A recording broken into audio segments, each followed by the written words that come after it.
history. The polls were wrong, political veterans who had previously run successful campaigns were wrong, pundits were wrong.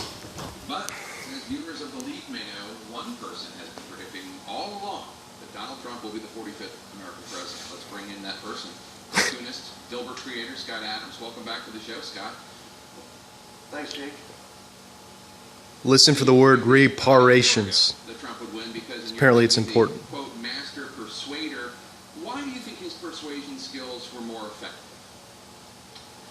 Well, one of the things he does, and this comes from my background as a trained hypnotist and someone who's studied persuasion for years, is that he speaks in visual ways quite often. That's just one of the things he does. So if you look at his immigration plan, he talks about a wall, something you visualize. When he was answering questions about his comments about women, he mentioned Rosie O'Donnell because you immediately go to that visual image and it takes you off the questions. When he talks about ISIS, he says they're putting people in cages and they're chopping off heads. So when he talks about his enthusiasm for his campaign, he says, look at the crowds, look how big the crowds are. So he always goes to the visual, and our visual sense is our most persuasive part of our brain.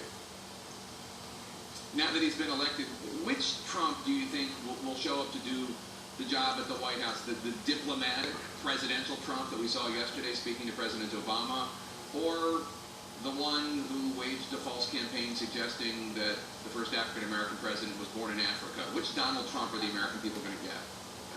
Well, I think the good news is that the office of the presidency is really powerful, and it's going to control the person in it for the most part. And the people are watching through social media and everything else, so there's that influence over it.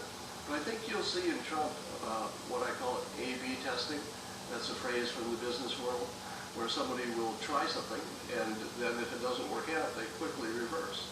You've seen that with his immigration plan. It started out pretty extreme, but with the public's opinion weighing in, that backed off to something that's pretty close to what the current policy is.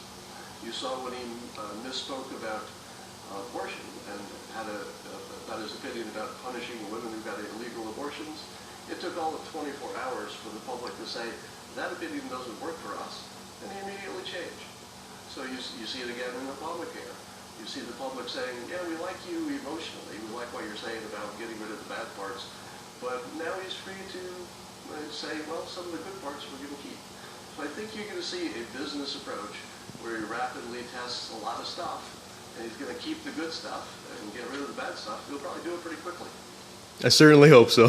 One last thing before you go, guys. I just want to ask, you, because you've been a Trumpologist and also seem in many instances to have supported Donald Trump, you have experienced something of a backlash, even when it comes to speaking engagements. Is that right? Yeah, so my speaking engagements dried up since I started talking about Trump. They went to zero. That's how many I have on the books right now. But people also came to Amazon and gave me 1-star reviews on my book and said it's because of Trump. People said they were calling newspapers to get Dilbert kicked out of newspapers, that sort of thing. And now when I go out to try to get funding for my startup, I don't know how hard that's going to be, so my timing might be bad there. But overall, it was also the most fun year I've ever had in my life, and totally worth it. And if I could be part of, letting the public see their options a little more clearly, that's good. And I would say on Veterans Day, if anybody wants to find a way to meet in the middle, donate to a veterans organization. It's the one thing everybody agrees on, and it's about time to look for some common ground there. A great message at the end there. Scott, thanks so much. Good to see you as always. We'll talk to you soon. Thanks, Jake. It may be one of the most unexpected meetings. All right, I guess he didn't say reparations. I think that was supposed to be. You have to look at his latest Periscope, but I believe it was sort of to protect him if they went a little bit too far. I'm not sure. I'm gonna have to go back to that. He just said that he might use the word. I would go to that Periscope to figure it out. It's on Cyberdurden, I believe. You should have it uploaded by tonight. So, all right, thank you.